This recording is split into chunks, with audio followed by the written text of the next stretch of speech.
Raggedy Ann and Andy by Johnny Gruelle. Raggedy Ann and the Painter. When house cleaning time came around, Mistress's mama decided that she would have the nursery repainted and new paper put upon the walls.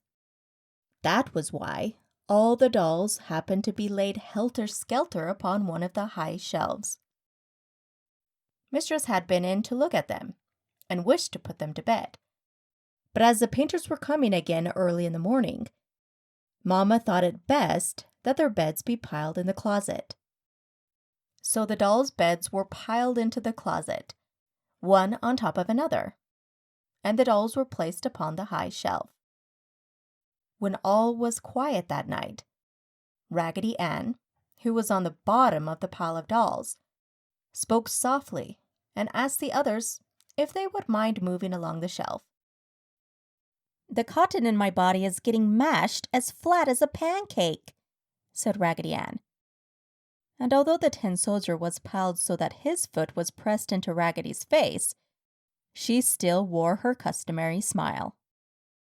So the dolls began moving off to one side until Raggedy Ann was free to sit up. "Ah, that's a great deal better," she said, stretching her arms and legs to get the kinks out of them and patting her dress into shape. "Well, I'll be glad when morning comes," she said finally, "for I know Mistress will take us out in the yard and play with us under the trees." So the dolls sat and talked until daylight, when the painters came to work. One of the painters, a young fellow, saw the dolls. Reaching up, he took Raggedy down from the shelf. "Look at this rag doll, Jim," he said to one of the other painters. "She's a daisy." Then he took Raggedy Ann by the hands and danced with her while he whistled a lively tune. Raggedy Ann's heels hit the floor thumpity-thump, and she enjoyed it immensely. The other dolls sat upon the shelf and looked straight before them, for it would never do to let grown-up men know that dolls were really alive. "Better put her back upon the shelf," said one of the other men. "You'll have that little girl after you. The chances are she likes that old rag doll better than any of the others." But the young painter twisted Raggedy Ann into funny attitudes and laughed as she looped about. Finally, he got to tossing her up in the air and catching her.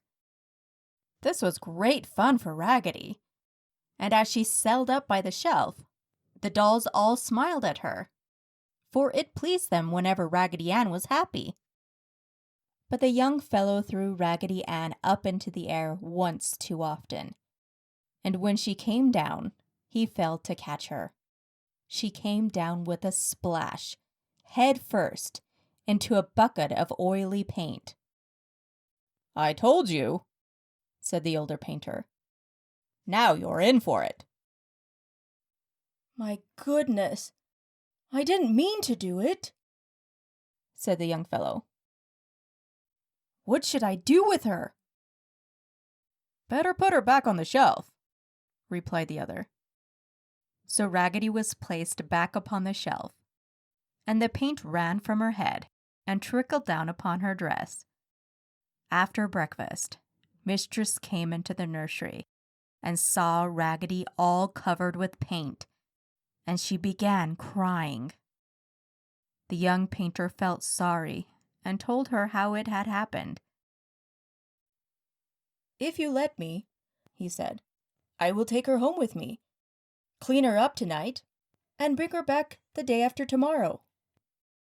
So Raggedy was wrapped in a newspaper that evening and carried away.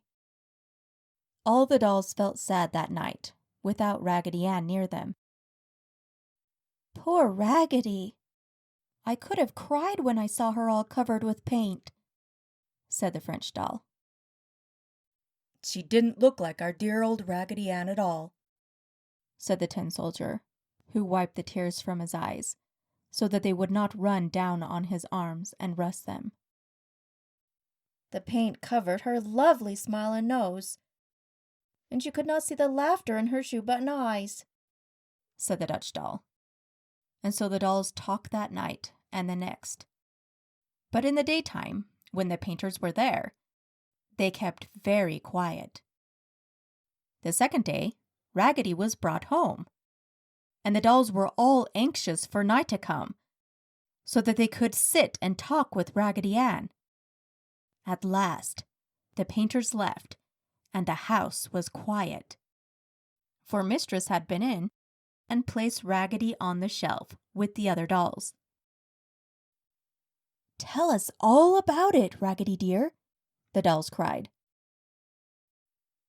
"Oh, I'm ever so glad I fell in the paint," cried Raggedy after she had hugged all the dolls.